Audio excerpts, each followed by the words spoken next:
We've seen him earlier, and now it's time to get out our next guest. Yes, he's one of our favourite comedians. It's Andrew Maxwell!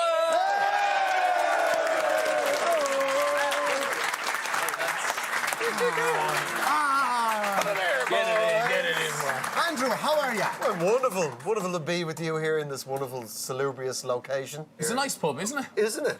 Have you like been in these kind of places before? These lovely. This is my kind of gaff right Yeah. here. Oh yeah. See, it's the hierarchy of the scoop.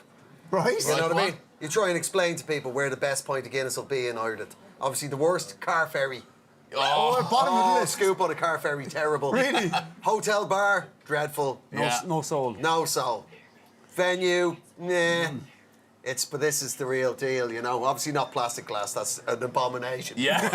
For man and God.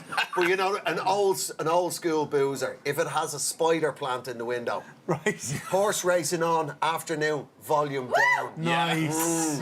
That's where you're going to get the Nice. pint. like you it. do. You want a Labrador by the fire. Oh, yeah. A man reading the broadsheets. Oh yes. Yeah, oh yeah. Good smell of must.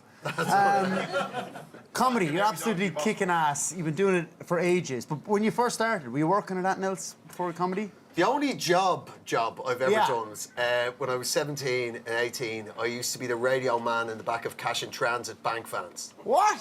Yeah. Quite a niche job. It was my calling. You know what I mean? You know, the bank van that's taking the cash from one place to Sorry, another. they let 17-year-olds do that. I don't think they knew it.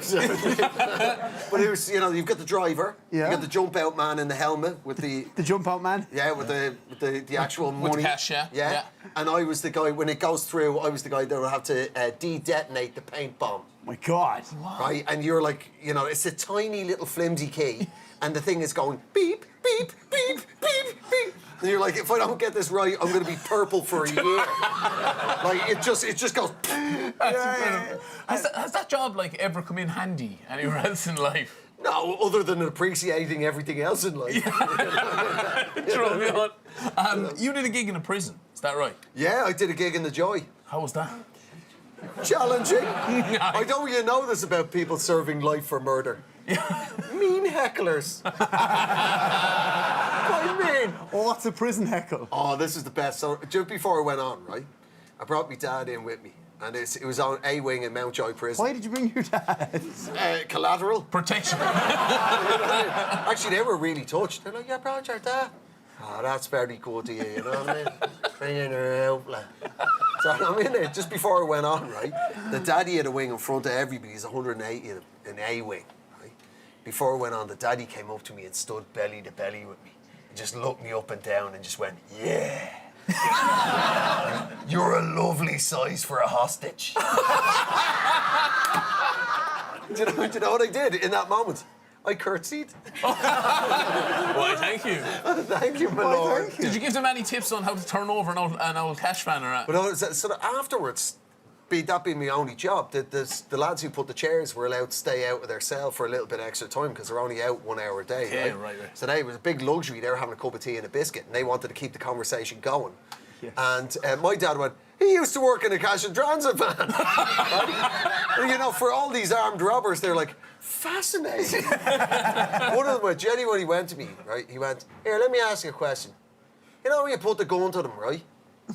Right, you put the gun to them, like, you've already, you know, bolt cutters, you've cut the, you know what I mean? Why don't they just let go of it? It's not their money. What's it to them?" And I was like, well, maybe because, you know, you put a gun to somebody's head and they're having an existential crisis and they think they'll never see their wife and kids. They're getting nervous. Right? And their hands just clamped onto it. And they went, "Oh." and then we were leaving the prison. Me and my dad were walking out the door, and my dad just went, "I think you've just taught them how to be better criminals." I think that's called aiding and abetting. Consultancy is the term. You've also got a comedy festival up the Alps. That's right, yeah. How much do you want to get away from home? Oh, well, I love snowboarding. Right, okay. And I want to do it tax-free. Yeah. Right? I want to make it Go tax on. deductible. I feel like one of the criminals in the Joy. Go on. Go on. So you start your comedy festival where you want to do it, and then it's tax deductible. Because you're working. Yeah. 15 years. 15 years we've done it. All the biggest names of comedy come out. Going to It's a ring our week long. manager. Yeah, Lanzarote. Lanzarote. Yeah, I'm thinking of For a a comedy year. festival. Yeah. I go round for the full week at altitude in Lederhosen. Yeah. Have you ever worn Lederhosen, boys? Once very drunk. Oh, yeah. It's good, right? Oh, you've got to wear Lederhosen. I'll try it. Oh, there's no big thighs. pants involved. It's just man and later. Oh, Yeah. it's the comfort. You tell- Johnny, it's like being cupped by a chamois hand. Ladies and gentlemen, Andrew Maxwell.